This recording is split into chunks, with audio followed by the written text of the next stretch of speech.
Hello Tempe, here's another video featuring Permaculture Dan.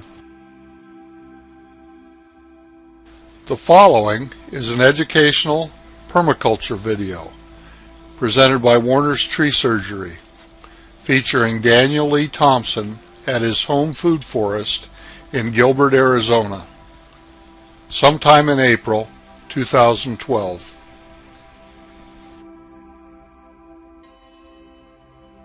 Yeah, so, Mr. McDonald. Okay, we'll go back there. We're live. Rami Koch bought the coastal forests of Maui because he didn't want to ship beef to Hawaii. And because it rained every afternoon at 3:30, he says, by the way, I'll cut all the trees down and sell them hand at whopping profit. And put pastures out there, and it'll rain every day at 3:30 in the afternoon. And it does. Where? 30 miles inland where the forest starts. And then it backs up a little bit, but it doesn't back up enough to hit the edge of the island, which is turning into a desert, and it absolutely killed the Paradise Island offshore.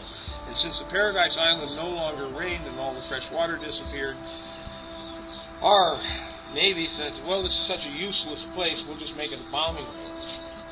And so it now is just a dead island covered with exploded and unexploded ordnance. So when they had a rainforest, it rained, and when they cut it down, it quit raining. It quit raining. Does it get any simpler than that? You know what? So what's the answer? The answer is put it back. And the putting it back in these three simple things: uncompact the land,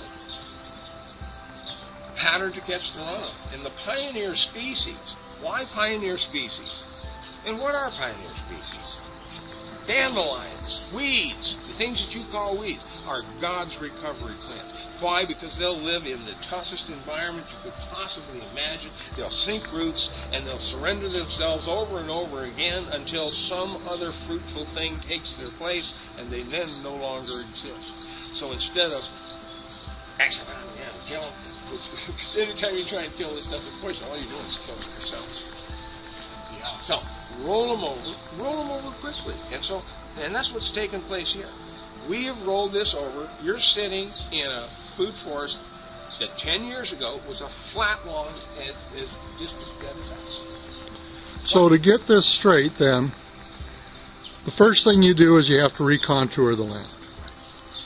The second thing you have to do is you have to bring in the pioneer species, and during that time you're probably going to have to provide water, or they're not going to live, especially if they're in a desert.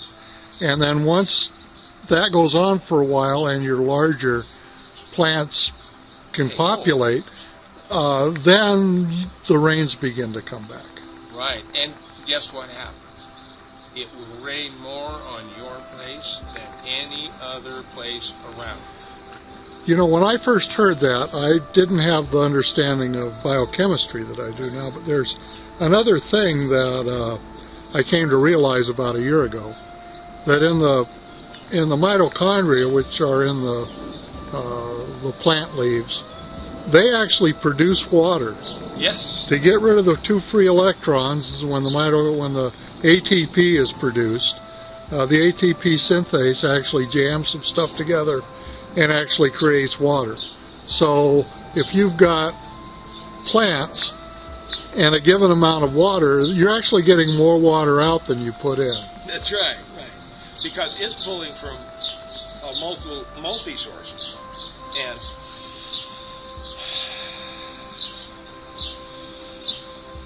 now, do you think the fact that it's cooler has anything to do with bringing the rain? Yes, absolutely.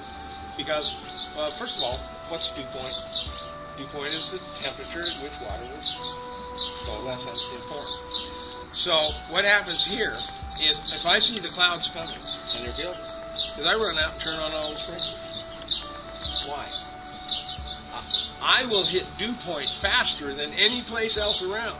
The rocks, you got to overcome a whole bunch of heat off the rocks to get this. And I have uncountable stomata here that when I start doing this, and I'll actually take a hose with a sprayer, and I'll start spinning circles and shoot it high up as I can. And sometimes when the thunder and lightning are getting close, it tingles. You want to put it down and get away. Don't do that for a long time.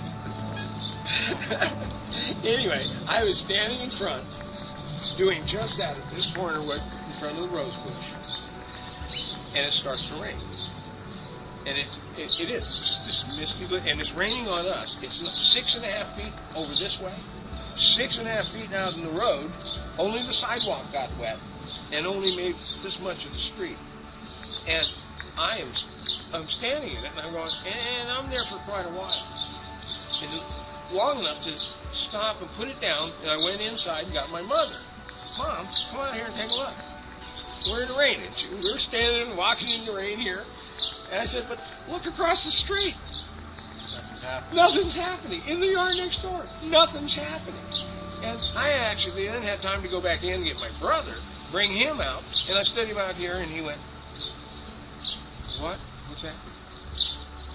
And I said, Keith, don't you see what's happening? Yes, raining, so what? So I said, walk down the sidewalk. So he's walking down the sidewalk in the rain. As soon as he crosses over here, I said, notice any difference?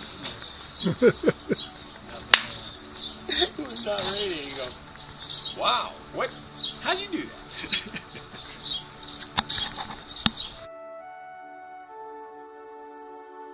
This video was made in Gilbert, Arizona.